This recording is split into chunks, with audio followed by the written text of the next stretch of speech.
Shipping और port में आप सभी को पता है कि इसमें देखा जाता है कि बंदरगाह कितने हैं, उनका विकास किस तरह का है, फिर उस पर और क्या क्या काम किया जाना चाहिए जिससे विकास हो और आयात निर्यात बढ़े देश के अंदर भी और देश के बाहर भी। इन सब चीज़ों को ध्यान में रख करके शिपिंग और पोर्ट पर काम किया जाता है। शिपिंग मतलब पानी वाले जहाज और पोर्ट मतलब जो बंदरगाह और जो तटीय क्षेत्र होते हैं इनके बारे में। तो इस पर भी नीति आयोग काम कर रहा है, क्योंकि नीति आयोग हर क्षेत्र पर काम कर रहा है। कल आपने क्या क्या पढ़ा था? उत्तर पूर्वी क्षेत्र के बारे में पढ़ा था, हिमालय क्षेत्र के बारे में पढ़ा था, मरुस्थल रेगिस्तान के बारे में पढ़ा था, परिवहन के बारे में पढ़ा था। ऐसे बहुत सारी चीज़ें आपने पढ़ी थी। पूर्वोत्तर का जो क्षेत्र है यहाँ कितना प्रतिशत वन पाया जाता है? पूर्वोत्तर क्षेत्र के जो 7 सिस्टर्स और सिक्किम है, इन राज्यों को अगर बात करें तो लगभग 52% यहाँ का जो लैंड है वो वनों से आच्छादित है। और यहाँ पे कौन से प्रकार की चीज़ों की संभावनाएं हैं, कौन सी चीज़ें हैं यहाँ जो बड़े पैमाने पे हैं जिसका उपयोग किया जा सकता है? वन में इन क्षेत्रों में कहीं भी हम उनको बढ़ा सकते हैं जो हाथों से बनाते हैं जनजातियाँ ऐसे वस्तुओं को, और प्राकृतिक चीज़ें हैं ना, प्राकृतिक गैस, पेट्रोलियम, इस तरह की संभावनाएं यहाँ हैं। सौर ऊर्जा, पवन ऊर्जा, इन सब की भी संभावनाएं हैं। साथ ही इन क्षेत्रों का विकास उतना नहीं हो पाया क्योंकि यहाँ पे संचार का, प्रौद्योगिकी का और परिवहन का बहुत अभाव है, जिसकी वजह से ये देश के अन्य क्षेत्रों से और दुनिया के अन्य देशों से दूर हैं या कनेक्टेड नहीं है। इन सब पर विकास करने के बाद भी नीति आयोग कर रहा है ताकि इस क्षेत्र के जो उत्पाद हैं उनका सही कीमत मिल सके और इन क्षेत्रों में भी ऐसी चीज़ों का विकास हो सके और ये क्षेत्र भी आगे आए। आपने पहाड़ी क्षेत्र के बारे में पढ़ा था। पहाड़ी क्षेत्र में खास करके कौन से राज्य? कश्मीर, हिमाचल प्रदेश, उत्तराखंड। कश्मीर की बात करें तो यहाँ पे विकास के लिए कौन से 2 क्षेत्र हैं जिसमें काम करने की बात नीति आयोग कर रहा है? पर्यटन और हस्तशिल्प कला। हाँ, पर्यटन, हस्तशिल्प कला, कुटीर उद्योग वगैरह ये सारी चीज़ें यहाँ पे ज़्यादा डेवलप करके इसका विकास किया जा सकता है। और आज भी यहाँ की हैंडमेड जो वस्तुएं हैं उसका विश्व के मार्केट में बहुत ज़्यादा डिमांड है। और यहाँ पे कई तरह की चीज़ें बनाई जाती हैं जैसे ऊनी वस्त्र, रेशमी वस्त्र और भी वस्तुएं जो उपयोग में लाई जाती हैं। इसके अलावा आपने मरुस्थल के बारे में पढ़ा था। आपके यहाँ कितने ठंडे और गर्म मरुस्थल रेगिस्तान है? एक ठंडा है, 1 ठंडा है और 6 गर्म मरुस्थल या रेगिस्तान है। एक जो ठंडा है वो कौन सा है? लद्दाख। और 6 जो है ये कहाँ कहाँ है? राजस्थान, गुजरात, पंजाब, हरियाणा, गुजरात, आंध्र प्रदेश, कर्नाटक। ये 6 राज्य हैं जहाँ पे गर्म मरुस्थल पाए जाते हैं। दुनिया का सबसे घना बसा मरुस्थल कौन सा है? थार मरुस्थल या भारत पाकिस्तान का जो मरुस्थल है यही सबसे घना बसा है। इसके बाद हम लोग देख रहे थे समृद्धि के क्षेत्र में आर्थिक समृद्धि के लिए क्या क्या काम 3 वर्षों के एजेंडे में नीति आयोग ने शामिल किया था। तो आर्थिक समृद्धि में हमने क्या देखा था कल? हाँ, रेलवे,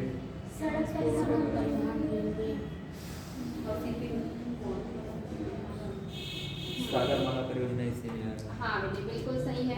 इसमें हम लोगों ने परिवहन को देखा था, जिसमें सड़क परिवहन में सागरमाला के बारे में बात किया था। और शिपिंग और पोर्ट में समझाई चुकी हूँ, इसको लिखने की जरूरत नहीं है। नेक्स्ट है अंतर्देशीय जलमार्ग। अंतर्देशीय जलमार्ग जैसे आप जो लिख रहे हैं ना कि अतिरिक्त समृद्धि के क्षेत्र में क्या क्या काम नीति आयोग ने 3 वर्षों में किया या करने का रखा था, तो उसमें आपने लिखा ना शिपिंग और बोर्ड। उसके बाद हेडिंग है आपका अंतर्देशीय जलमार्ग।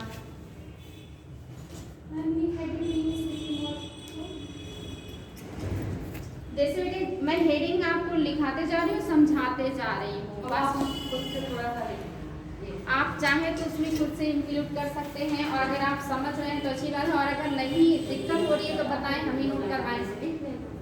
देखिए आपके पास ऑप्शन है, अगर आपको समझ के काम चल जाए तो समझ लीजिए, अगर समझ के काम ना चले तो मैं नोट करवा दूँ। और अगर आप अपना खुद से करना चाहते हैं नोट तो आप स्वतः से भी कर सकते हैं, जैसी आपकी इच्छा। बताएं,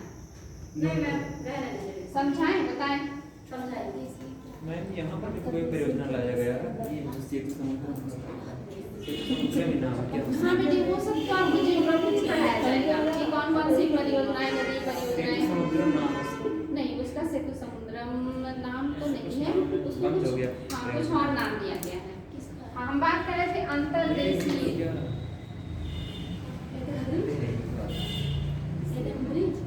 जलमार्ग। अंतर्देशीय जलमार्ग, अंतर्देशीय जलमार्ग बेटी हेडिंग है, मैंने कहा हेडिंग डाल दीजिए। मैं इसको समझा देती हूँ, अगर समझ के काम चल जाए तो ना नोट कराऊं, नहीं तो फिर नोट करा दूं। और अगर आप लोग चाहें तो खुद से भी इसमें कुछ नोट कर सकते हैं। आप समझ में आया? आप अपनी इच्छा प्रकट कीजिए, समझाऊं या लिखाऊं पहले समझाइए, या समझ दोनों में आ जाए तो ना लिखाइए। अच्छा ठीक है, चलिए पहले समझ लीजिए, अगर समस्या होगा तो नोट करा दूंगी। अंतर्देशीय जलमार्ग का मतलब होता है कि भारत के अंदर झीलों में, नदियों में, नहरों के माध्यम से जो जलीय माध्यम से आयात निर्यात वस्तुओं का किया जाता है, उसी को एक जगह से दूसरी जगह जो ले जाने का काम किया जाता है, उसी को अंतर्देशीय जलमार्गों के माध्यम से कंप्लीट किया जाता है। आप जियोग्राफी में पढ़ेंगे भी कि जलीय मार्ग पहला इलाहाबाद से हल्दिया, जलीय मार्ग दूसरा वो आपके क्या नाम है, असम में नदी में थी, ब्रह्मपुत्रा में धुबरी से सादिया के बीच में चलता है। जलीय मार्ग तीसरा साउथ का है। इस तरह से बहुत सारे जलीय मार्ग, राष्ट्रीय जलीय मार्ग का निर्माण किया गया है। और ये क्वेश्चन पूछा जाता है, कौन सबसे बड़ा है, कौन सबसे छोटा है, कौन सा कहाँ है, ये सब आपको ज्योग्राफी में पढ़ाया गया होगा। तो ये जो अंतर्देशीय जलीय मार्ग है, मतलब एक राज्य से दूसरे राज्य को कनेक्ट करने के लिए जो जलीय मार्ग हैं, उन्हीं के बारे में हम पढ़ रहे हैं। आप सभी को पता है परिवहन में सबसे सस्ता जो पड़ता है वो है जलीय मार्ग। जलीय मार्ग सबसे आसान और सबसे सस्ता पड़ता है, इसलिए जलीय मार्ग का विकास आपके देश के अंदर भी है और देश के बाहर भी है। तो देश के अंदर जो जलीय मार्ग है उसके द्वारा हम बहुत आसानी से या कम खर्चे में बहुत सारी वस्तुओं को एक जगह से दूसरी जगह ले आने का काम करते हैं, जिससे हमें बहुत फायदा होता है, जो हमारे विकास को आगे बढ़ाता है और साथ ही क्षेत्रीय असमानता को कम करता है, क्षेत्र के विकास को बढ़ाता है, औद्योगिकरण को बढ़ाता है, वस्तुओं के मूल्य को बढ़ाता है और उससे हमें बहुत सारे फायदे होते हैं। तो ये है अंतर्देशीय जलीय मार्ग क्या है, इसके क्या फायदे हैं, ये मैंने आपको इतना डिफिनेशन बताया। अगर आपको इसके बारे में कुछ नोट करना है तो मैं नोट करा दूँ, थोड़ा सा चलिए लिख लीजिए, थोड़ा सा नोट कीजिएगा। भारत के पास 14,500 किलोमीटर से अधिक, भारत के पास 14,500 किलोमीटर से अधिक अंतर्देशीय जलीय मार्ग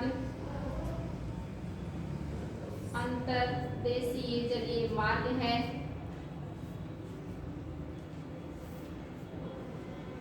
इसमें सुधार करके भारत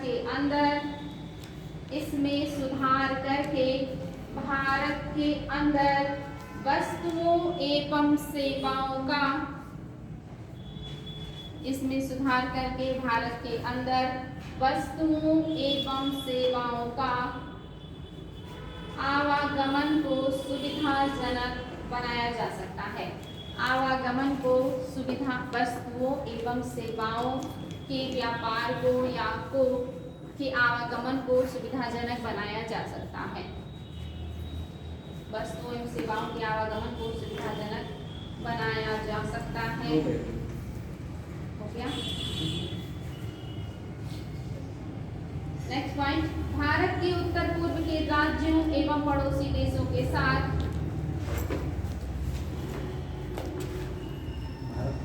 भारत के उत्तर पूर्व के राज्यों एवं पड़ोसी देशों के साथ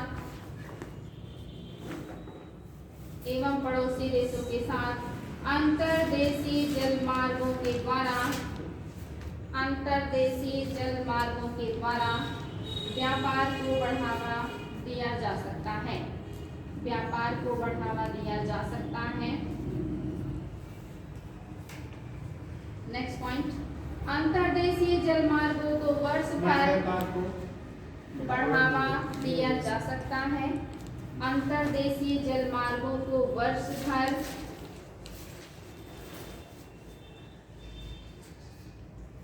अंतर्देशीय जल मार्गों को वर्ष भर यातायात अनुकूल हेतु बनाया जा सकता है। यातायात अनुकूल हेतु बनाया जा सकता है।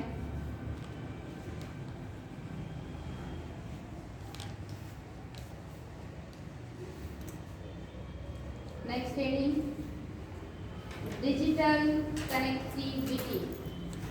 Digital connectivity.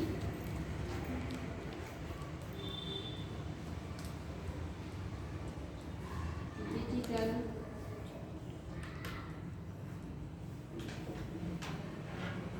मैंने 2015 में आई किया गया था। हाँ 2015 में ना क्या बेटी?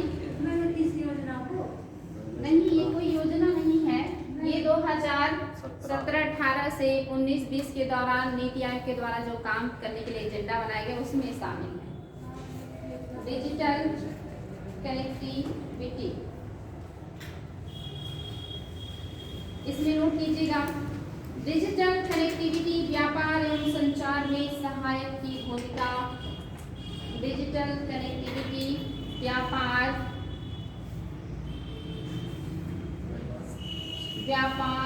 एवं संचार में सहायक की भूमिका अदा कर। व्यापार एवं संचार में सहायक की भूमिका अदा कर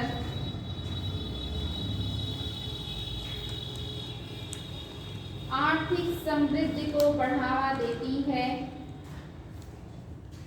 आर्थिक समृद्धि को बढ़ावा देती है।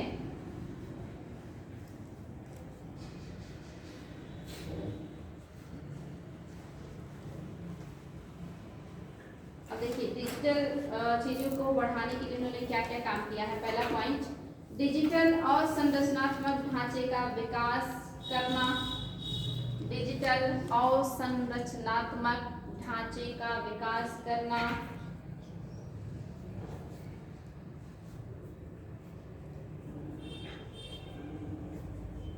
इसके अलावा नेक्स्ट पॉइंट, डिजिटल रूप में प्रदान की जाने वाली सेवाओं हेतु। डिजिटल रूप में प्रदान की जाने वाली सेवाओं हेतु सॉफ्टवेयर का विकास करना। प्रदान की जाने वाली सेवाओं, डिजिटल रूप में प्रदान की जाने वाली सेवाओं हेतु सॉफ्टवेयर का विकास करना, ये भी शामिल है। नेक्स्ट पॉइंट, नागरिकों को डिजिटल रूप से सशक्त बनाना। नागरिकों को डिजिटल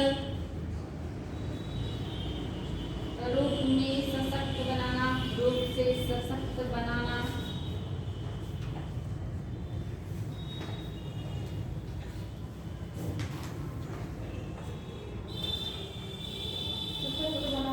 हाँ हो गया।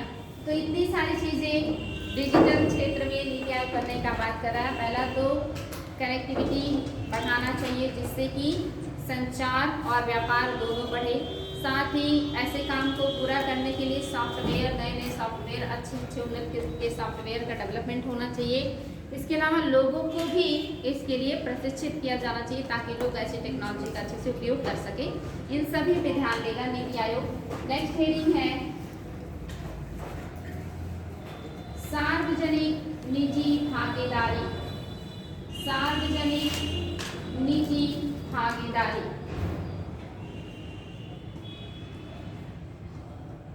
सार्वजनिक निजी भागीदारी।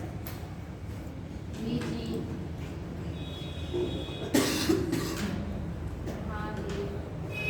भागीदारी। Triple P, public private partnership. Public private partnership triple P इसका मतलब है। इसमें इसमें नोट कीजिएगा।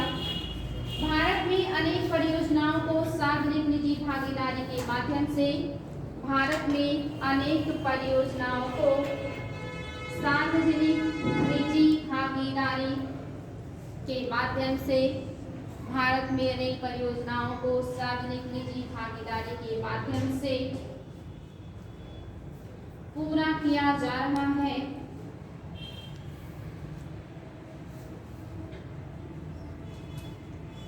माध्यम से पूरा किया जा रहा है। भारत में तीव्र आर्थिक समृद्धि प्राप्त करने के लिए भारत में तीव्र आर्थिक समृद्धि प्राप्त करने के लिए तीव्र आर्थिक समृद्धि प्राप्त करने के लिए आधारभूत और संरचनात्मक ढांचे के अभाव को आधारभूत और संरचनात्मक ढांचे के अभाव को समाप्त करना होगा। आधारभूत और संरचनात्मक ढांचे के अभाव को समाप्त करना होगा। इसलिए आधारभूत ढांचे के निर्माण हेतु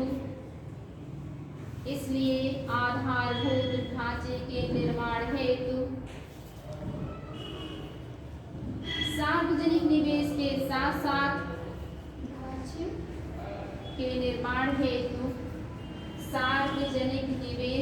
साथ साथ निजी निवेश भी आवश्यक है। सार्वजनिक निवेश के साथ साथ निजी निवेश भी आवश्यक है।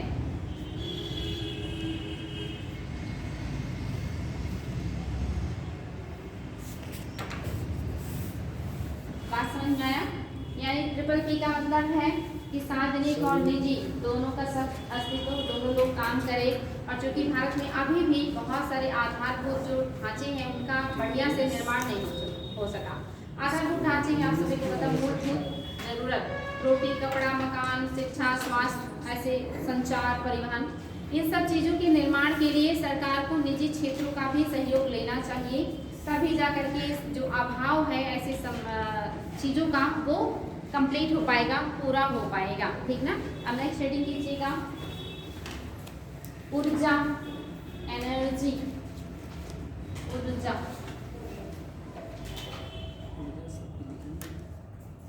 ऊर्जा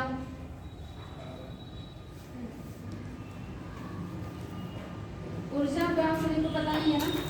ऊर्जा जो है इसका विकास खास करके गैर परंपरागत या नवीकरणीय ऊर्जा के विकास पे अब ज़्यादा जोर दिया जा रहा है, जिसमें सौर ऊर्जा, वायु ऊर्जा, भूतापीय ऊर्जा, इस तरह के बहुत सारे जो ऊर्जाएं हैं उसको इसमें लिया गया है और इस पर ज़्यादा काम किया जा रहा है। चूँकि आप देख रहे हैं कि जनवरी आज आपका 17 है और जिस तरह का धूप आज है ऐसे लग रहा है कि फरवरी लास्ट में जिस तरह का धूप होना चाहिए वैसा धूप। अब सोचिए इस बार मई जून में क्या होने वाला है। ग्लोबल वार्मिंग बढ़ रहा है और ग्लोबल वार्मिंग बढ़ने के पीछे रीज़न है ग्रीन हाउस गैसेस, और ग्रीन हाउस गैसेस बढ़ने के पीछे है परंपरागत चीज़ों का उपयोग।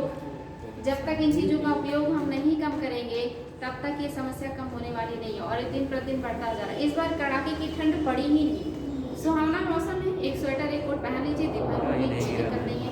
जबकि पहले शुरू में बहुत लंबे समय तक ठंड पड़ती थी, कोहरा छाया रहता था, धुंध छाया रहता था, कुछ भी दिखाई नहीं देता था। इस बार तो ऐसा कोई डे आपको दिखाई नहीं होगा कि जब कोहरा इतना हो कि आपको कुछ दिखाई ना दे। और कोहरा का छोड़िए, इस बार तो ठंड ही नहीं है। और जो धूप है जनवरी में, हमेशा जनवरी में कभी सूर्य दिखाई जल्दी नहीं पड़ते थे और पूरा खिचड़ी के पहले से लेकर के 26 जनवरी के बाद तक ठंडी बहुत अच्छी रहती थी। लेकिन आज देखिए जो धूप है कि 10 मिनट बैठेंगे तो गर्मी हो जाएगी। ये समस्या को ध्यान में रखते हुए नवीकरणीय ऊर्जा की तरफ बढ़ना बहुत आवश्यक हो गया है हर कंट्री के लिए, चाहे वो विकसित हो, विकासशील हो या अल्पविकसित हो। तो नीति आयोग के एजेंडे में भी ऊर्जा शामिल है। अब ऊर्जा में समझ जाइए कौन सी ऊर्जा, नवीकरणीय ऊर्जा पर इन्होंने विशेष ध्यान दिया है।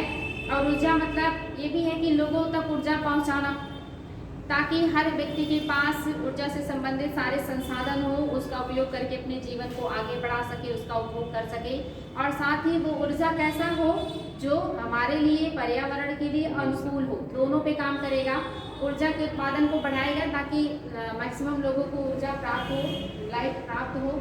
और ऊर्जा इस माध्यम में बढ़ाना है कि जिससे समस्याएं कम से कम हो और लाभ ज़्यादा हो। तो ये सारी चीज़ें क्या लिखवाना पड़ेगा, समझ में आ गया? चलिए आगे बढ़ेंगे।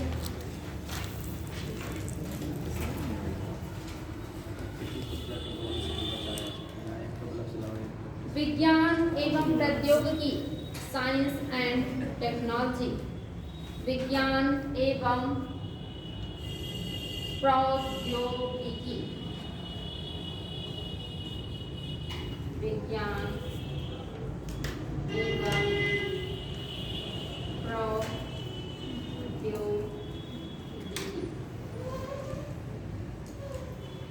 विज्ञान एवं प्रौद्योगिकी, इसमें नोट कीजिएगा 2 लाइन। सरकार का उद्देश्य इस 3 वर्षीय एक्शन एजेंडे में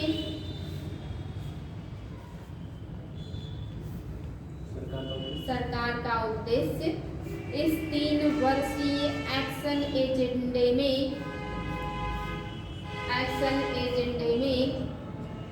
विज्ञान एवं प्रौद्योगिकी के क्षेत्र में सरकार का उद्देश्य इस 3 वर्षीय एक्शन एजेंडे में विज्ञान एवं प्रौद्योगिकी के क्षेत्र में किए गए प्रयासों द्वारा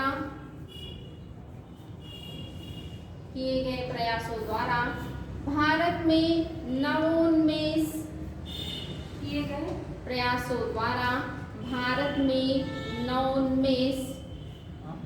एवं विकास के लिए नवोन्मेष, नए आविष्कार, हाँ, नवोन्मेष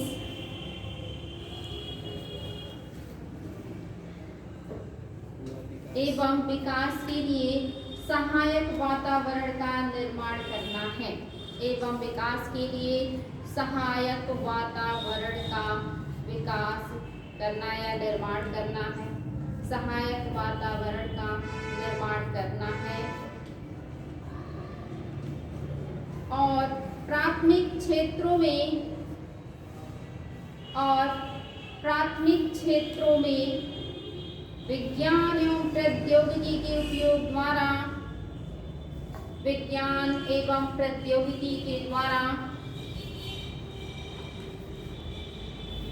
समस्याओं का समाधान करना है।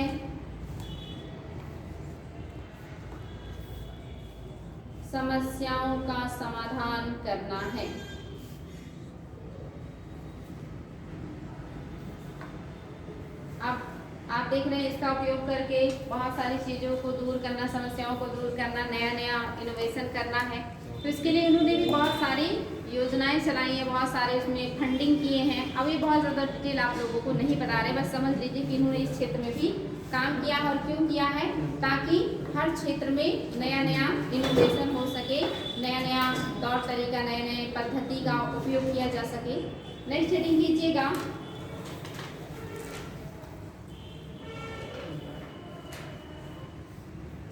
जैसे जो नवोन्मेष है, इसका उपयोग आर्थिक स्थिरता के लिए भी किया जा रहा है, राजनीतिक स्थिरता के लिए भी किया जा रहा है, गुणवत्ता युक्त शिक्षा के लिए भी किया जाता है। जैसे गुणवत्ता युक्त शिक्षा है ना, डिजिटल अगर है आपके पास तो आपकी शिक्षा गुणवत्तापूर्ण हो जाएगा ना। ये कैसे हुआ, इस प्रौद्योगिकी की वजह से हुआ।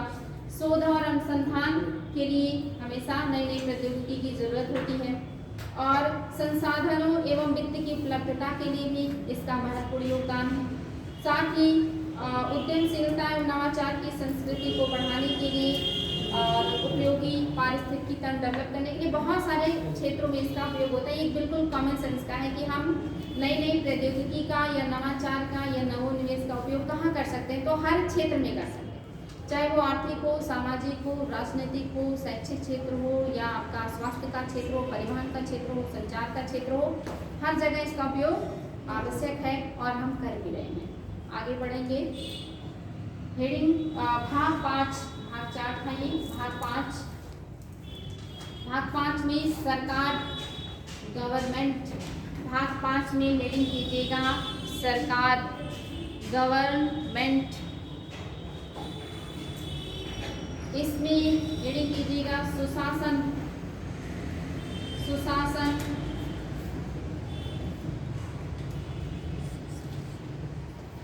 सुशासन में नोट कीजिएगा, एक कुशल एवं पारदर्शी शासन व्यवस्था ही, एक कुशल एवं पारदर्शी शासन व्यवस्था ही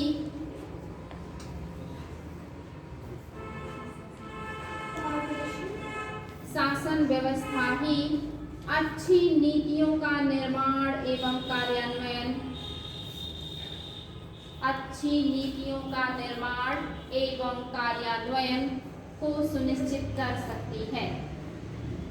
अच्छी नीतियों का निर्माण एवं कार्यान्वयन को सुनिश्चित कर सकती है।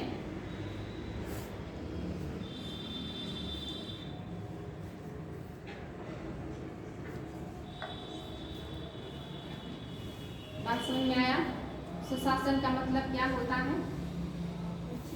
अच्छी शासन व्यवस्था।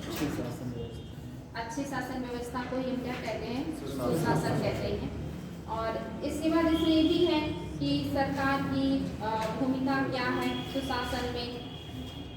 सिविल सेवाओं में सुधार भी शामिल है। जो सिविल सेवा है इसमें सुधार की बात भी नीति आयोग करता है। इसके अलावा सरकारी कार्यक्रमों की निगरानी भी करने की बात करता है कि जो कार्यक्रम सरकार के द्वारा चलाए जाते हैं उनकी निगरानी भी की जानी चाहिए कि वो कार्यक्रम चल रहे हैं कि नहीं चल रहे हैं, वो अपने एक्चुअल मकसद को प्राप्त कर रहे हैं कि नहीं कर रहे हैं। ऐसा तो नहीं कि केवल योजनाएं चला दी गई हैं और वो धरातल पे कहीं है ही नहीं, लोगों का उसका कोई लाभ नहीं मिल रहा है। तो इन्होंने निगरानी करने की बात की है जो कि बहुत ज़रूरी। योजनाएं चलाने से ज़्यादा उसको लागू करना ज़रूरी है, वरना कोई फायदा नहीं योजनाएं चलाने की। तो ये भी नीति आयोग ने इस पर भी ध्यान दिया है। नेक्स्ट यदि राज्यों की रैंकिंग, राज्यों की रैंकिंग, राज्यों की रैंकिंग आपने सुना भी होगा कई सालों से इंदौर स्वच्छता में रैंक में प्रथम पे रहता है। और जैसे किसके यहाँ पुलिस प्रशासन अच्छा है ये भी देखा जाता है, कौन से राज्य में पुलिस प्रशासन अच्छा है, कौन से राज्य में स्वच्छता बहुत बढ़िया है, कौन से राज्य ने शिक्षा के क्षेत्र में बढ़िया काम किया है, कौन से राज्य में कानून व्यवस्था बढ़िया से चल रही है, या इस तरह के नए नए आविष्कारों पे कौन सा राज्य ध्यान दे रहा है। ये जो आता है ना रैंकिंग निकाली जाती है नीति आयोग के द्वारा, और जो राज्य रैंकिंग में अव्वल होते हैं यानी कि प्रथम द्वितीय तृतीय इस टाइप के होते हैं उनको उसकी तरफ से पुरस्कार दिया जाता है, पुरस्कृत भी किया जाता है। तो रैंकिंग का मतलब समझ गए, राज्यों का रैंकिंग मतलब विभिन्न क्षेत्रों में बढ़िया काम करने वाले राज्यों को अच्छा रैंक प्राप्त करने पर नीति आयोग के द्वारा प्रोत्साहन और पुरस्कार दिया जाता है, और जिनकी रैंकिंग खराब होती है उनको फिर समझाने का या दिशा निर्देश देने का भी काम नीति आयोग करती है। तो ये बहुत बढ़िया काम है रैंकिंग वाला कि हर कोई रैंक में आना चाहता है और कंपटीशन इससे जनरेट होती है जो कि पॉजिटिव कंपटीशन है, और पॉजिटिव कंपटीशन हमेशा होना चाहिए, आवश्यक है। इससे विकास को तीव्रता मिलती है। और दुर्भाग्य से इस रैंकिंग में मतलब हमारे जो यूपी है ये अक्सर पीछे ही रहता है, और इसको और आगे लाने के लिए मेहनत करने की ज़रूरत है, जबकि सबसे ज़्यादा युवा जनसंख्या यूपी में है। फिर भी हम किसी भी रैंक में अच्छे स्थान पे नहीं आते क्योंकि इनका जो ऊर्जा है उसका उपयोग नहीं हो रहा। चलिए आगे बढ़ेंगे, ये बात समझ में आ गई?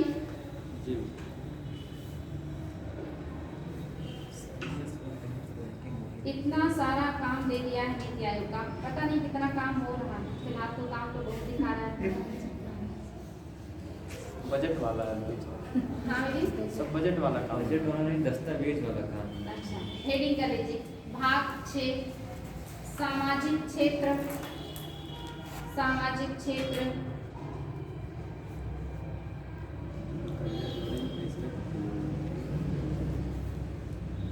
सामाजिक क्षेत्र इसमें शिक्षा एवं कौशल विकास,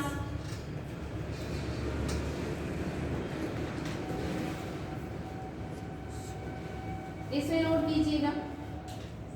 एक अनुमान के अनुसार भारत 2005 2050 तक एक अनुमान के अनुसार भारत 2050 तक 25 साल और बूढ़े हो जाएंगे आप। भारत 2050 तक विश्व की दूसरी सबसे बड़ी अर्थव्यवस्था होगा। विश्व की दूसरी सबसे बड़ी अर्थव्यवस्था होगा।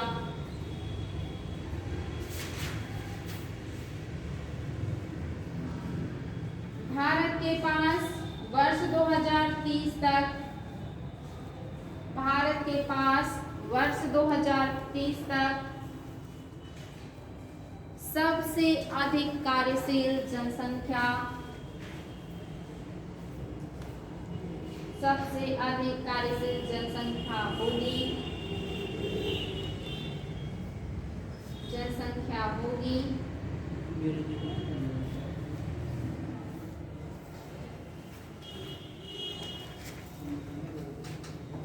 और 2020 तक हम दुनिया के सबसे बड़े युवा शक्ति रखने वाले देश बन गए हैं। 20 में हम युवा शक्ति रखने वाले देश बन गए हैं। 30 में हम सबसे ज़्यादा कार्यशील जनसंख्या रखने वाले देश बन जाएंगे और 50 तक हम दूसरे नंबर की अर्थव्यवस्था बन जाएंगे, ऐसा अनुमान है। ये संभव होगा कि नहीं होगा ये तो आने वाला वक्त बताएगा। चलिए नेक्स्ट रीडिंग, स्कूली शिक्षा के लिए कार्य एजेंडा। स्कूली शिक्षा के लिए कार्य एजेंडा।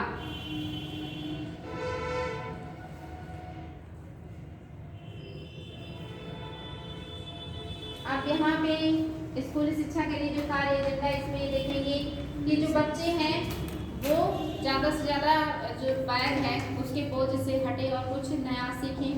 साथ ही रिजल्ट आए, बढ़िया परिणाम आए, जो अभी तक नहीं आता है रिजल्ट पे ध्यान देंगे। ज़्यादा से ज़्यादा शिक्षा बढ़ाने पर ध्यान देंगे। शिक्षा में डिजिटलीकरण करना, आधुनिक सोच जैसी चीज़ों को शामिल करने में ध्यान देंगे। तो ये इनका मोटिव है। बात समझ में आया, जिसका फायदा आप लोगों को नहीं मिलेगा, आपके बच्चे इसका फायदा उठा पाएंगे। उच्च शिक्षा में भी सुधार की बात इन्होंने की है। नई शिक्षा प्रणाली इसीलिए लाए। नेक्स्ट हेडिंग, एक अधिक समावेशी समाज के निर्माण की ओर। एक अधिक समावेशी समाज के निर्माण की ओर। एक अधिक समावेशी समाज के निर्माण की ओर।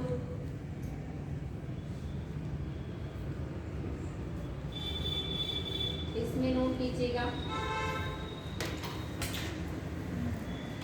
अच्छा, इन्होंने एक ये भी रखा था कि जो कुल प्रजनन दर है उसे कम करके 2.11 मतलब 2.1 तक करने का लक्ष्य इन्होंने 2020 में रखा था। बहुत सारी बातें हैं, अगर मैं नोट कराऊं तो आप लोग पढ़ते पढ़ते भूल जाएंगे, इसलिए सब नहीं नोट करा रही हूँ मैं। तो एक अधिक समावेशी समाज के निर्माण की ओर, इसमें नोट कीजिएगा 2 लाइन।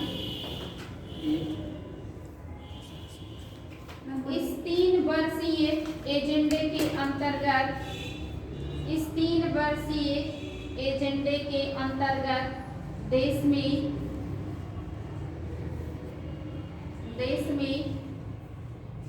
समावेशी समाज,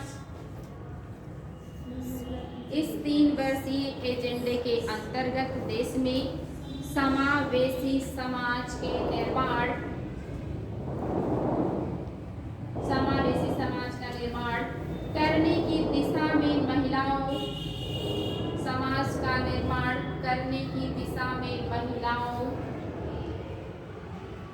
बच्चों, युवाओं, अल्पसंख्यकों, बच्चों, युवाओं, अल्पसंख्यकों, दिशा में महिलाओं, बच्चों, युवाओं, अल्पसंख्यकों, अनुसूचित जाति, अनुसूचित जनजाति, अनुसूचित जाति, अनुसूचित जनजाति, अन्य पिछड़ा वर्ग, अनुसूचित जाति, अनुसूचित जनजाति, अन्य पिछड़ा वर्ग, एवं वरिष्ठ नागरिकों के कल्याण को बढ़ाने के लिए एवं वरिष्ठ नागरिकों के कल्याण को बढ़ाने के लिए वरिष्ठ नागरिकों के कल्याण को बढ़ाने के लिए व्यापक रूप से योजनाओं एवं कार्यक्रमों का निर्माण व्यापक रूप से योजनाओं एवं कार्यक्रमों का निर्माण किया जाएगा। बढ़ाने के लिए व्यापक रूप से निर्माण कार्यक्रमों एवं योजनाओं एवं कार्यक्रमों का निर्माण किया जाएगा।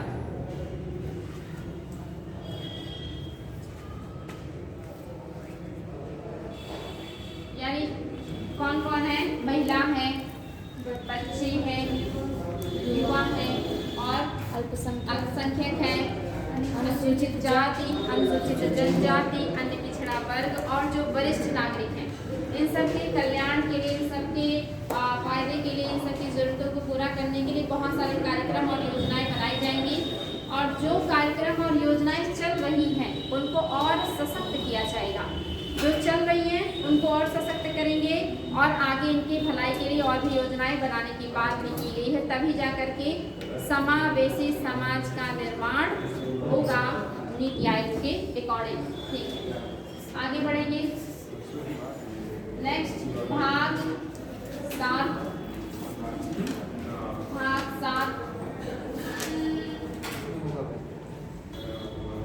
7 में संवहनीयता।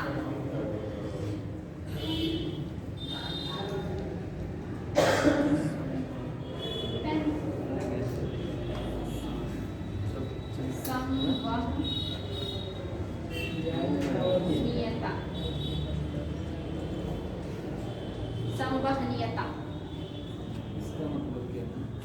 अच्छा नहीं, संवहनीयता, नियता नहीं, नियता,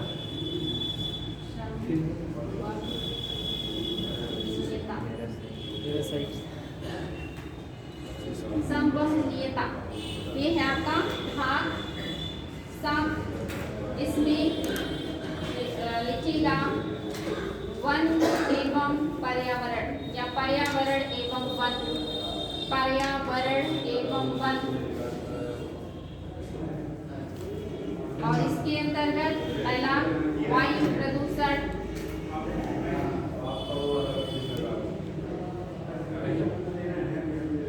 वायु प्रदूषण। भारत में वायु प्रदूषण एक गंभीर समस्या बनती जा रही है। भारत में वायु प्रदूषण एक गंभीर समस्या बनती जा रही है।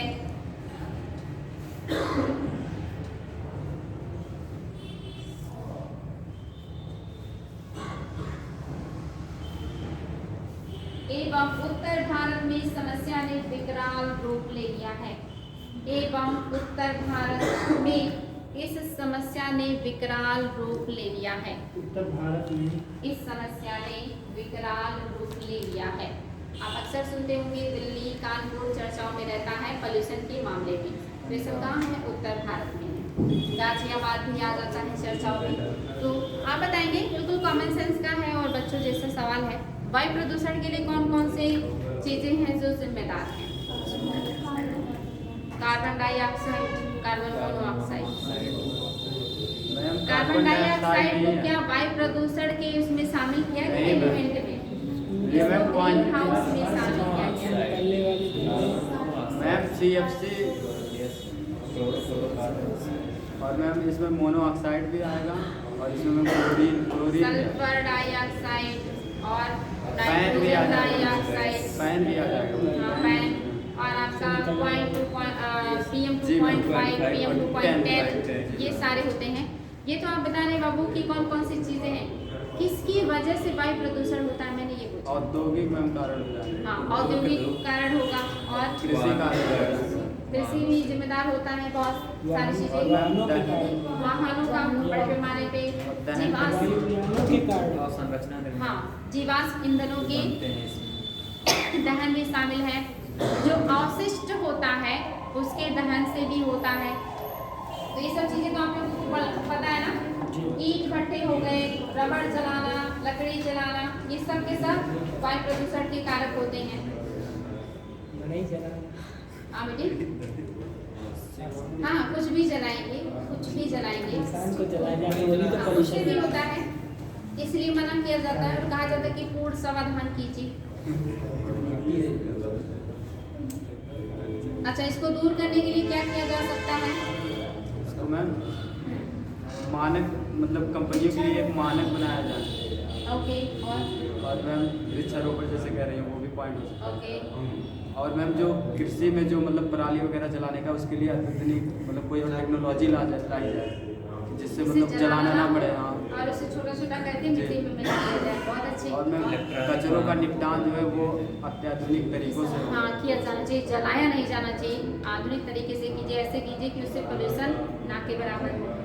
और ज़्यादा से ज़्यादा नवीकरणीय ऊर्जा का उपयोग किया जाना चाहिए, परंपरागत ऊर्जा का उपयोग कम से कम किया जाना चाहिए। इन सभी चीज़ों को ऐसे बहुत सारे पॉइंट आप बता सकते हैं जो कि आपके एक जागरूक इंसान को वैसे भी पता होना चाहिए, पढ़ने के बाद और भी। नेक्स्ट हेडिंग, जल संसाधनों का संवहनीय प्रबंधन। संवहनीय मतलब समझते हैं, सस्टेनेबल, ये जो आपने लिखा है ना, संवहनीयता, सस्टेनेबिलिटी इसका इंग्लिश होगा। जल संसाधनों का संवहनीय प्रबंधन। अब ये तो बात समझ में आ गया ना कि जल संसाधनों का ऐसा प्रबंधन जो सतत चलता रहे, खत्म ना हो, क्योंकि आप सभी को पता है मीठे पानी के सोर्सेस बहुत कम है, 2% से भी कम मीठे पानी के सोर्सेज हैं और वो भी बहुत तेजी से समाप्त हो रहे हैं।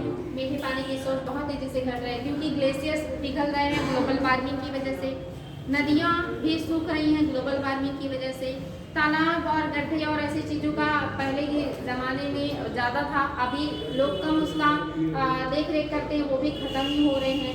भूमि के अंदर से जल हर साल ज़्यादा से ज़्यादा मात्रा में निकाला ही जा रहा है, तो बचा बचा क्या, खाली बारिश का पानी जिसका संरक्षण करके, जिसका उपयोग करके हम बड़े पैमाने पे मीठे पानी के सोर्सेज को बचा सकते हैं। तो ये सारे काम तो आप लोगों को कॉमन सेंस का है, पता ही होगा, समझ में आ रहा है ना कि जल संरक्षण, संसाधनों का संरक्षण, संवहनीय माध्यम क्या है। तो ऐसा काम, ऐसा उपयोग ही वो चलता रहे।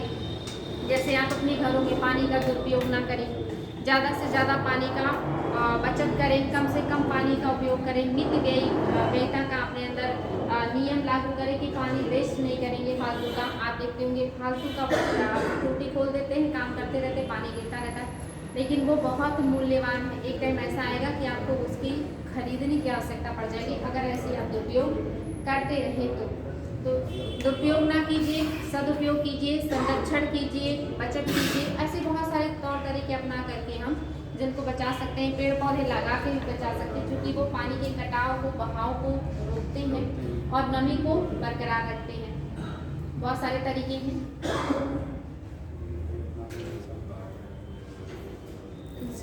संसाधनों के प्रबंधन में निम्न समस्याएं उपलब्ध है, जैसे जल संसाधनों की उपलब्धता एवं मांग में अंतर है।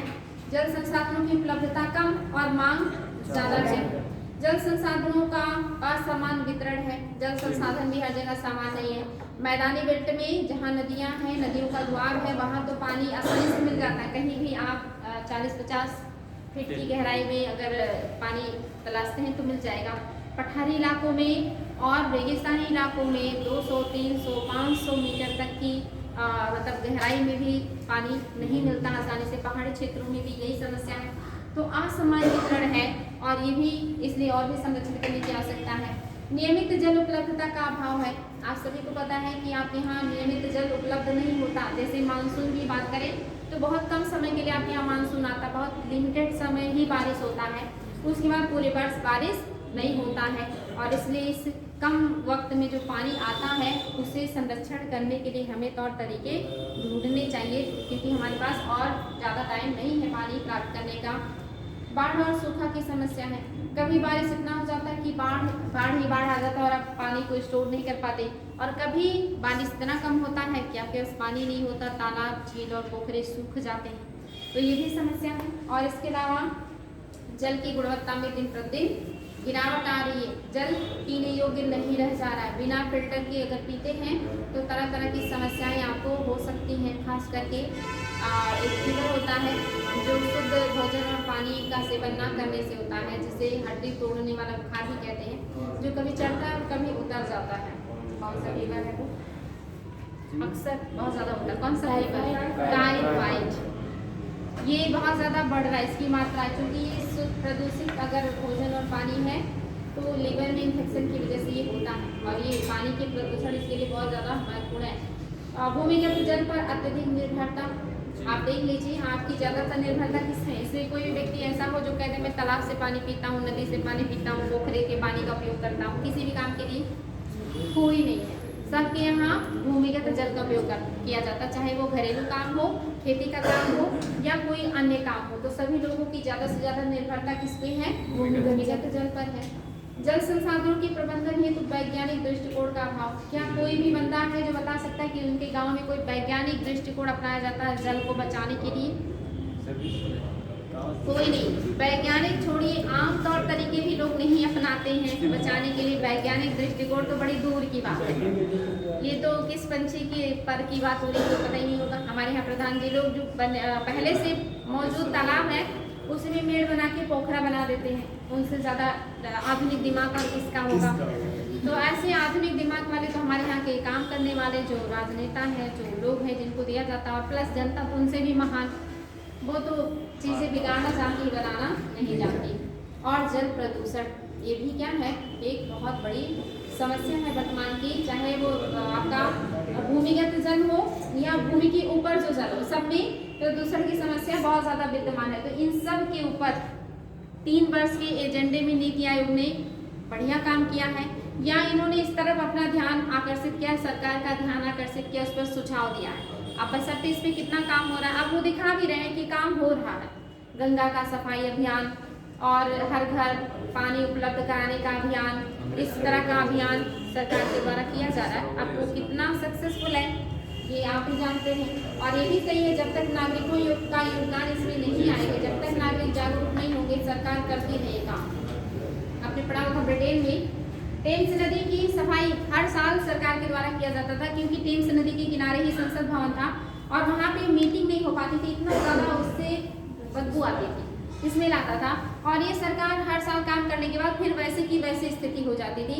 ये सफल कब हुआ? जब उसमें जनता ने भागीदारी करी, जब लोगों को जागरूक किया गया कि आप इसमें कचरा ना फेंकें, इसको शुद्ध रखें, तब जा करके उसकी सफाई सक्सेस हुई। और जब तक ये सब चीज़ें अपने यहाँ लागू नहीं होंगी, यहाँ भी समस्याएँ एज इट इज़ बनी रहेगी।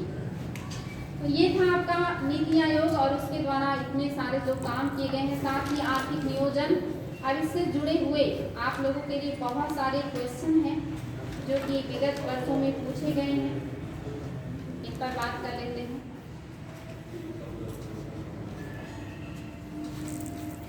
अच्छा ये बताएं, सतत पर्यावरण क्या होता है? सतत पर्यावरण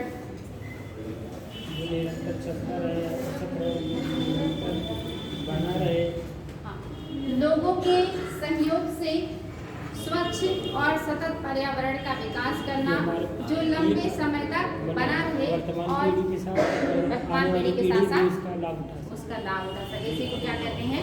सतत पर्यावरण कहते हैं।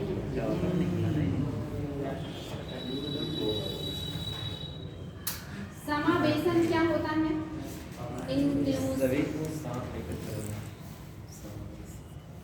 यानी कि हर क्षेत्र के विकास को ध्यान में रखते हुए, हर क्षेत्र को आगे लाने के लिए ध्यान में रखते हुए, सभी के विकास को, सभी के फायदे को, सभी की चीज़ों को जो ध्यान में रखे चला जाता है, तब उसी को कहा जाता है समावेशी या इंक्लूसिव कहा जाता है।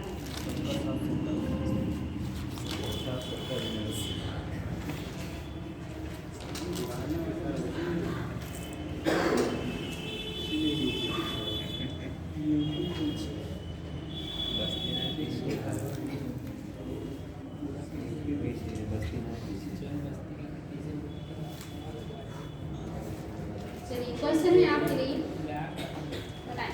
IAS 2019 का क्वेश्चन है। भारत की पंचवर्षीय योजनाओं के संदर्भ में निम्नलिखित में से कौन सा सा कथन सही है?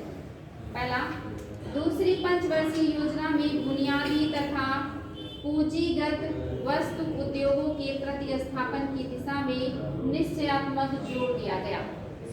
दूसरा, चौथी पंचवर्षीय योजना में संपत्ति तथा आर्थिक शक्ति के बढ़ते संकेंद्रण को पूर्व प्रवृत्ति के सुधार का उद्देश्य अपनाया गया।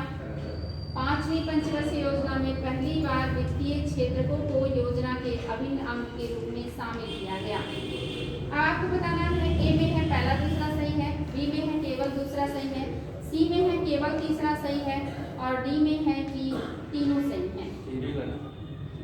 डी किसका है? पहला दूसरा पहला दूसरा सही है, पहला दूसरा सही है। दूसरी पंचवर्षीय योजना में मैंने बताया था कि भारी उद्योगों के विकास के साथ साथ बुनियादी आवश्यकताओं की पूर्ति के लिए अन्य चीजों पर भी काम किया गया है। वो आपके नोट में भी मैंने नोट कराया कि और कौन कौन से क्षेत्र पे काम किया गया था। सिर्फ एक ही मैंने कहा था, जब वनडे एग्जाम में आएगा तो ये पूछेगा कि द्वितीय पंचवर्षीय योजना का मेन उद्देश्य क्या था, तो भारी उद्योगों का विकास। लेकिन मैंने ये भी कहा था कि जब IAS जैसे एग्जाम में क्वेश्चन आएगा तो पॉइंट में आएगा और फिर आपको जब उसका डिटेल पता रहेगा तभी आप उसको सॉल्व कर पाएंगे। तो आ गया IAS का क्वेश्चन। तो पहला था और दूसरा था चौथी पंचवर्षीय योजना में संपत्ति और आर्थिक शक्ति के बढ़ते संकेंद्रण को, यानी कि जो लोगों के पास पैसा ज्यादा होने लगा था उसको रोकने के लिए आपने देखा था कि आगे चल के विमुद्रीकरण भी लाया गया था काले धन को खत्म करने के लिए, यानी कि धन का संकेंद्रण शुरू हो गया था। तो पहला दूसरा सही है, लेकिन आपका तीसरा सही नहीं है। नेक्स्ट है IAS में आया हुआ क्वेश्चन है और आपको उत्तर पूर्व की सहायता से देना है। राष्ट्रीय विकास परिषद योजना आयोग का एक अंग है, क्या ये बात सही है? दूसरा, आर्थिक और सामाजिक योजना को भारत के संविधान की समवर्ती सूची में शामिल किया गया है। क्या समवर्ती सूची में ऐसी प्रावधान है कि राज्य और केंद्र दोनों आर्थिक मुद्दे पे काम कर सकती है? पढ़ा चुकी हूँ, सही है ना? तीसरा, भारत का संविधान यह विदित करता है कि पंचायतों को आर्थिक विकास एवं सामाजिक न्याय की योजना बनाने का कार्यभार दिया जाना चाहिए। सही है। अब आपको बताना है कि दूसरे नंबर के क्वेश्चन का क्या उत्तर होगा। Very good. दूसरा तीसरा मैंने आपको बताया था योजना आयोग कब बना है? 15 मार्च 1950, जिसका काम था योजनाएं बनाना और उसका क्रियान्वयन करना। लेकिन इसके ऊपर एक और संस्था थी जो इसके द्वारा बनाई गई योजनाओं को मतलब एक तरीके से कि फाइनल करती थी कि हाँ ये योजना लागू होगा कि नहीं लागू होगा। तो उसके ऊपर हुआ ना, आप कोई काम कर रहे हैं, आपके काम को कोई और अप्रूव कर रहा है तो क्या हो गया, वो आपसे ऊपर हो गया, तो आपका अंक नहीं हुआ। तो पहला क्या हो गया, गलत हो गया और दूसरा तीसरा सही है। देखिए बड़ा हुआ है सब कुछ। और IAS के क्वेश्चन ऐसे नहीं आते कि बस सीधा सीधा जो आपने लाइन लिखा वही पूछेगा, उसमें थोड़ा सा आपका दिमाग पीछे के चैप्टर से भी देखिए रिलेट हो रहा है, ये आगे के चैप्टर से भी रिलेट होगा, वर्तमान से भी रिलेट होगा। IAS का क्वेश्चन ऐसा होता है, हूबहू कॉपी पेस्ट नहीं मिलेगा कि आपके कॉपी के पॉइंट को ही उठा के IAS में दे देंगे, नहीं, वहाँ कॉमन सेंस का उपयोग करना होगा कि हाँ ऐसा है कि नहीं है, थोड़ा विचार करना पड़ेगा तब उत्तर दे पाएंगे। नेक्स्ट क्वेश्चन, ये भी आपका IAS का क्वेश्चन है और ये आसान है। प्रारंभिक पंचवर्षीय योजना का मुख्य उद्देश्य क्या था? पहला, समावेशी विकास और गरीबी न्यूनीकरण। दूसरा, समावेशी एवं धारणीय विकास। तीसरा, बेरोजगारी हटाने हेतु धारणीय एवं समावेशी विकास। चौथा, तीव्रतर धारणीय एवं ज्यादा समावेशी विकास। लास्ट वाला सही है ना? ये हूबहू ये लाइन ही उठा के पूछ लिया है क्योंकि ये उद्देश्य था। तीव्रतर, समावेशी और धारणीय विकास, तीनों शब्द कितने महत्वपूर्ण? तीव्रतर मतलब तेजी के साथ, समावेशी मतलब सबको लेते हुए, धारणीय मतलब जो सस्टेनेबल हो ऐसा विकास करेंगे। ये हमने रखा था 12वीं पंचवर्षीय योजना में, जिसमें सभी क्षेत्रों को हमने शामिल किया, वो भी मैंने आपको नोट कराया है। नेक्स्ट हेडिंग, नेक्स्ट क्वेश्चन है, ध्यान से उत्तर दीजिएगा। 20 सूत्रीय आर्थिक कार्यक्रम सर्वप्रथम कौन से पंचवर्षीय योजना में शुरू किया गया था? 20 सूत्रीय कार्यक्रम किस वर्ष या कौन से पंचवर्षीय योजना में शामिल था? बहुत अच्छे, 1975। 1975 में कौन सी योजना चल रही थी? 5वीं। कब से कब तक थी? हाँ, 75 इसी में आ जाएगा। बहुत अच्छे, वेरी गुड। नेक्स्ट, प्रथम पंचवर्षीय योजना की प्राथमिकता क्या थी? आ गया मंडे एग्जाम का। प्रौद्योगिकीकरण का, नगरीकरण का, शिक्षा के प्रसार का, कृषि के विकास का। कृषि के विकास का। और अगर उपरोक्त नहीं कर देता तो नगरीकरण को छोड़ के आ जाता और भी क्षेत्रों पे ध्यान दिया गया था। मेन हमने फोकस किया था कृषि पे, उसके साथ साथ अन्य चीजों पर भी किया था। जब आईएएस के क्वेश्चन बनेंगे तब उसके पॉइंट में लिए जाएंगे और फिर आपको डिटेल पता होना चाहिए जो आपके पास नोट में पड़ा है। नेक्स्ट है, नियोजित विकास मॉडल को भारतवर्ष में कब लागू किया गया? नियोजित विकास मॉडल को यानी कि प्लानिंग डेवलपमेंट को भारत में कब लागू किया गया था? सब पता है। पहला पॉइंट 26 जनवरी 1950, 1 मई 1965, 1 अप्रैल 1951 से 15 अगस्त 1947 से। 1 अप्रैल 1951 को पहली पंचवर्षीय योजना शुरू हुआ था। वही तो प्लानिंग कमीशन के द्वारा बनाया गया पहला योजना था। आया समझ में? इसीलिए मैंने कहा था कि डेट याद रखिएगा, नहीं तो कंफ्यूज हो जाएंगे। 1 अप्रैल 1950। नेक्स्ट बताइएगा, आपको कूट है और मिलान करना है। लिखो प्रथम, द्वितीय, तृतीय, चतुर्थ और पंचम। आप देखते हैं आप लोग कंफ्यूज होते हैं कि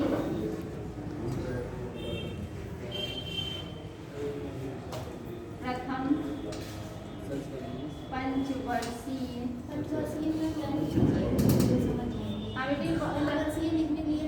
प्रथम, चलिए ठीक है। मैम 1 2 3 लिख दीजिए। द्वितीय और आसान कर दें। चलिए, तृतीय, चतुर्थ, पंचम या पांचवी कर देते हैं।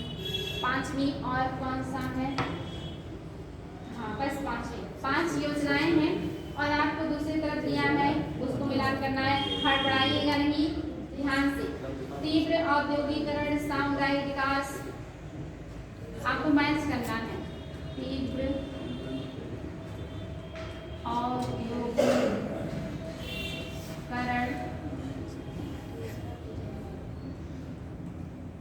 सामुदायिक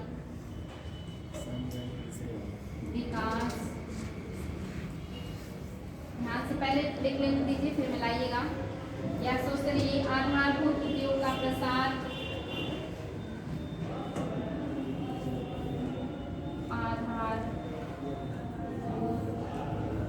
क्या बोला है? आधारभूत उद्योग का प्रसार। उद्योग का प्रसार। नेक्स्ट है न्यूनतम आवश्यकता कार्यक्रम। न्यूनतम आवश्यकता कार्यक्रम। और लास्ट है स्वावलंबन की प्राप्ति, एक स्थिरता के साथ समृद्धि। स्वावलंबन की प्राप्ति, स्वावलंबन की प्राप्ति, एक स्थिरता, एक स्थिरता के साथ समृद्ध, स्थिरता के साथ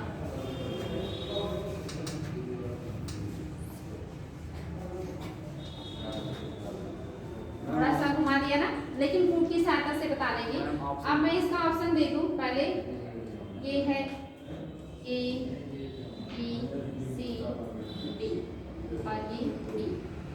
A, B, C, D की, और इधर है 1 2 3 4 5, 1 2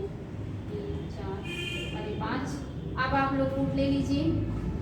ए में है 1 2 3 4 5, 1 2 3 4 5। ए में है 1 2 3 4 5 और बी में है 2 1 4 5 3, 2 1 4 5 3 और सी में है 2 1 3 4 5, 2 1 3 4 5 और आपका डी में है 2 1 3 5 4, 2 1 3 5 4। अब मैच कीजिए और बताइए कौन सा ऑप्शन आपके हिसाब से सही होगा।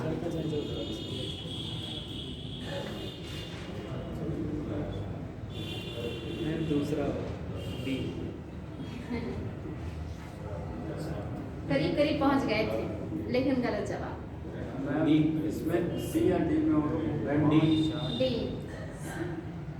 और कोई क्या? सी। चलिए बाकी लोग ये उत्तर गलत है कि सही नहीं, मैंने अनाउंस नहीं किया, आप लोग बताएं।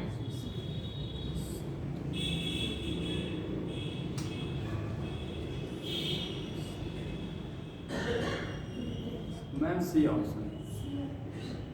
सी ऑप्शन गलत जवाब। डी सही। ये भी गलत, ये भी तब गलत। डी सही। D confirm. डी सही ना। प्रथम पंचवर्षीय योजना क्या था? इसमें सामुदायिक विकास। सामुदायिक विकास। क्योंकि यहाँ पे कृषि नहीं दिया है तो मैंने कहा था कृषि के साथ साथ सभी क्षेत्रों के उत्थान की बात करेंगे। द्वितीय में तो तीव्रता और विलीकरण है, इसमें तो कोई डाउट नहीं होना चाहिए। अब अगर इस आधार पे करें तो लगभग 3 ऑप्शन ऐसे हैं जिसमें 1 मैच कर रहा है लेकिन ये नहीं कर रहा है, इसलिए ये तो हट गया, 3 बचे। तृतीय में आपका आधारभूत उद्योग का प्रसार आ ही रहा था, ये तो मैंने आपको बताया ही था। तो अगर आप ये मिला लेते हैं तृतीय का तीसरा, तो तृतीय में तीसरा में देखिए ये भी हट गया। अब आ गया सी और डी। अब चतुर्थ और पांचवा, इसमें आपका स्वावलंबन की प्राप्ति एवं स्थिरता के साथ समृद्धि, ये मैंने लिखवाया है। स्थिरता के साथ समृद्धि ये पॉइंट मैंने आपको लिखवाया है और मैंने कहा था कि प्रत्येक पॉइंट बहुत इंपॉर्टेंट है। 5वीं न्यूनतम आवश्यकता डायग्राम थोड़ा सा हो गया ना टिपिकल, हर उससे ऐसा पॉइंट उठाया था जिससे लोगों का ध्यान नहीं जाता, इसीलिए हर पंचवर्षीय योजना में मैंने वो सारे महत्वपूर्ण पॉइंट आप लोगों को बताए हैं जहाँ से आप लोगों को क्वेश्चन कर सकते हैं। द्वितीय पंचवर्षीय योजना किस मॉडल पर आधारित था? पंचवर्षीय योजना को अंतिम रूप से अनुमोदन कौन करता है? केंद्रीय मंत्रिमंडल, राष्ट्रपति द्वारा प्रधानमंत्री के सुझाव पर योजना आयोग, राष्ट्रीय विकास परिषद। आज ही समझाया था, योजना बनाता है, सही है, योजना बनाता है योजना आयोग, लेकिन इसको अनुमोदन राष्ट्रीय विकास परिषद और राष्ट्रपति के पास पहुंच जाता था। मनीष जो भी इतना जल्दी क्या जरूरत है राष्ट्रपति के पास जाने की जब काम करने के लिए ही संस्थाएं बनी है। तो नेक्स्ट, भारतीय योजना के संदर्भ में कौन सा कथन है जो सही है? IS 2009 का क्वेश्चन है ये। पहला, द्वितीय पंचवर्षीय योजना ने भारी उद्योगों की स्थापना पर बल दिया। दूसरा, तृतीय पंचवर्षीय योजना ने औद्योगिकरण की रणनीति के रूप में आयात प्रतिस्थापन की दर को प्रारंभ किया। सही है। तो पहला सही है, दूसरा सही है, दोनों सही है या कोई सही है? दोनों सही है। दोनों सही है, बिल्कुल, बहुत अच्छे, वेरी गुड। IS 2009। भारत में योजना आयोग का सृजन किया गया है, कैसे? पहला पॉइंट, भारत में योजना आयोग कैसे बना? पहला, संविधान के अंतर्गत है। दूसरा, संसद के एक अधिनियम के अंतर्गत द्वारा। तीसरा, मंत्रिमंडल के प्रस्ताव द्वारा। चौथा, लोकसभा के प्रस्ताव द्वारा। दूसरा किसका है दूसरा? दूसरा आपका दूसरा बताएं। पहला मैम क्या था मतलब? पहला है बेटे संविधान के अंतर्गत। ये तो मैम नहीं है। नाम ही उसका संविधान, ये तो नहीं है। ये नहीं है। संसद के एक अधिनियम के अंतर्गत और मंत्रिमंडल के प्रस्ताव द्वारा।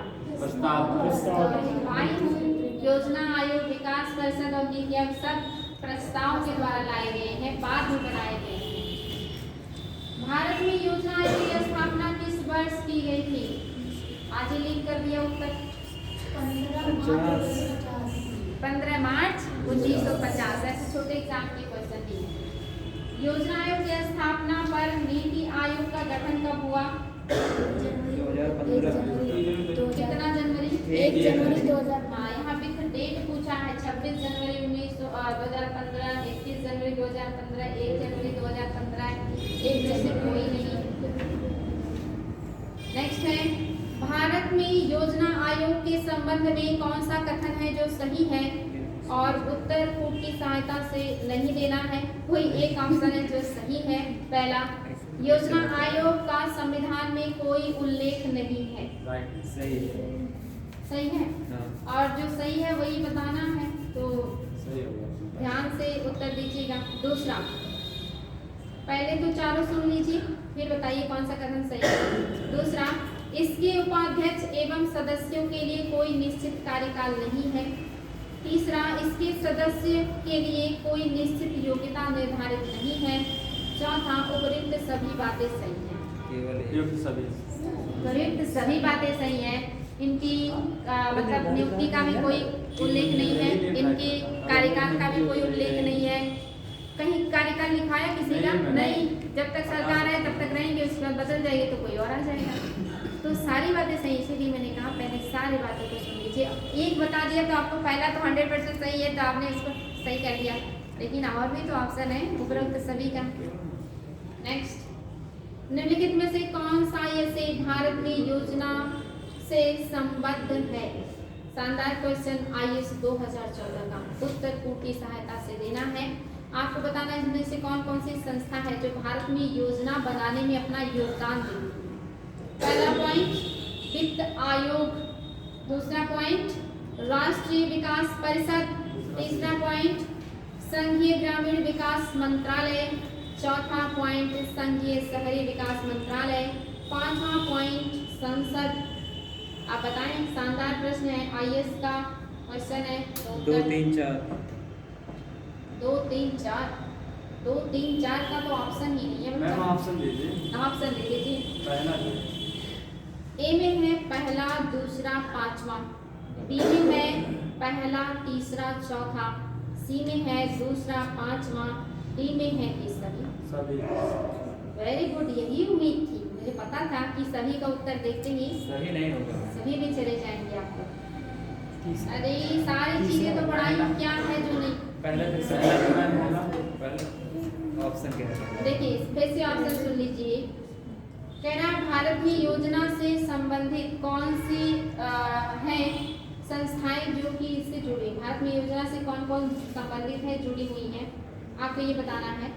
तो आपका पहला ऑप्शन था वित्त आयोग, दूसरा था राष्ट्रीय विकास परिषद, तीसरा संघीय ग्रामीण विकास मंत्रालय, चौथा संघीय शहरी विकास मंत्रालय और चौथा संसद। 1, 2, 5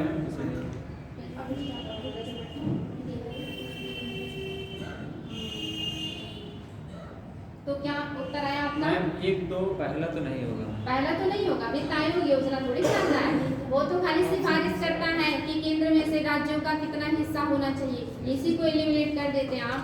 तो आपका 3 उत्तर ऐसे ही 7 हो गया, उत्तर आ गया। IAS का क्वेश्चन उत्तर 7, क्योंकि 3 ऑप्शन में पहला दिया है।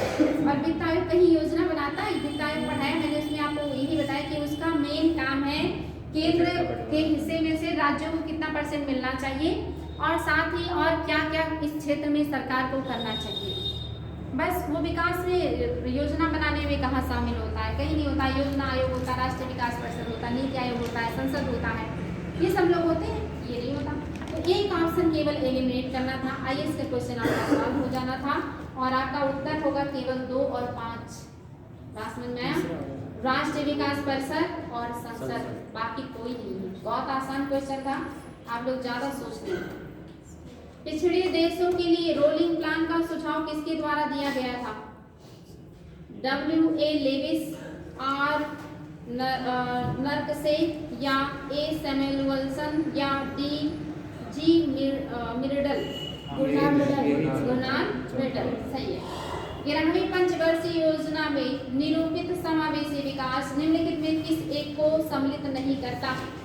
IAS 2010 का क्वेश्चन है 11वीं पंचवर्षीय योजना में निरूपित समावेशी विकास में कौन सा एक शामिल नहीं होता है? पहला है गरीबी में कमी लाना। दूसरा क्वेश्चन समझ गए ना, समावेशी विकास में क्या नहीं आएगा? गरीबी में कमी लाना, रोजगार के अवसरों का विस्तार करना, लिंग असमानता में कमी लाना, पूंजी बाजार का सशक्तिकरण करना। क्योंकि ये समावेशी विकास में नहीं है। गरीबी दूर करना, रोजगार लाना, असमानता दूर करना, ये समावेशी विकास में, लेकिन पूंजी का बहुत अच्छे IAS में आया हुआ क्वेश्चन था। नेक्स्ट बताइए, निम्नलिखित में से किस पंचवर्षीय योजना में मानव विकास को सारे विकास प्रयासों का सार तत्व माना गया? मानव विकास को माना गया कि सभी विकासों का सार तत्व है। आपको बताना है। पहला ऑप्शन तीसरी पंचवर्षीय योजना, 5वीं, 6ठी, 8वीं।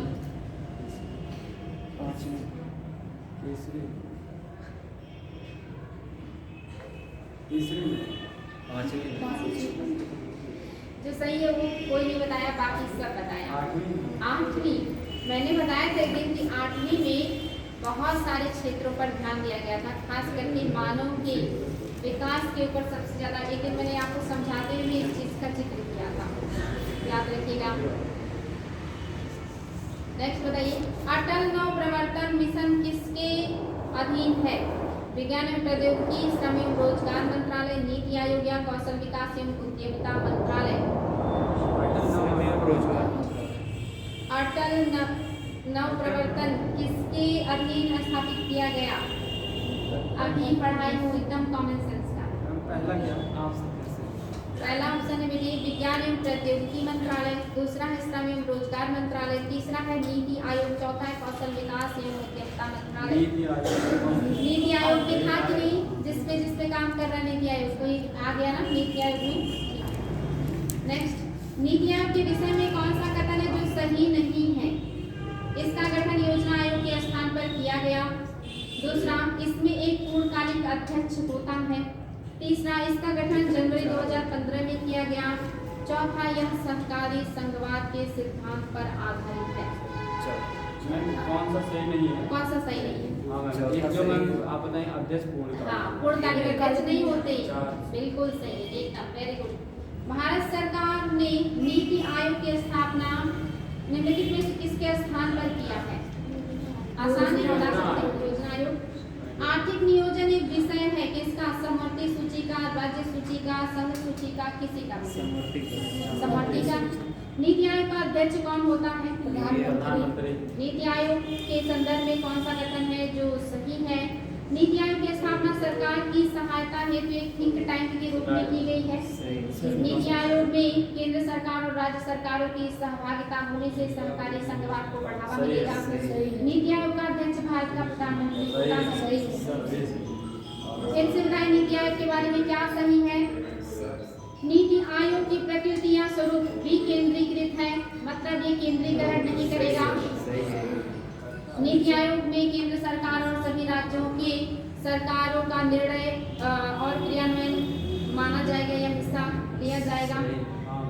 तीसरा, नीति आयोग में योजनाओं एवं नीतियों के निर्माण में विश्वविद्यालयों एवं शोध संस्थाओं के विशेषज्ञ भी शामिल होंगे। तीनों बातें सही है। ओके, नीति आयोग के अनुसार भारत में, अच्छा ये जो उन्होंने रैंक जारी किया था, तो ये तो आप लोग लेटेस्ट पता नहीं है। अच्छा, ये मुझे 2019 का है, 19 का है, अभी 2023-24 का देखिएगा।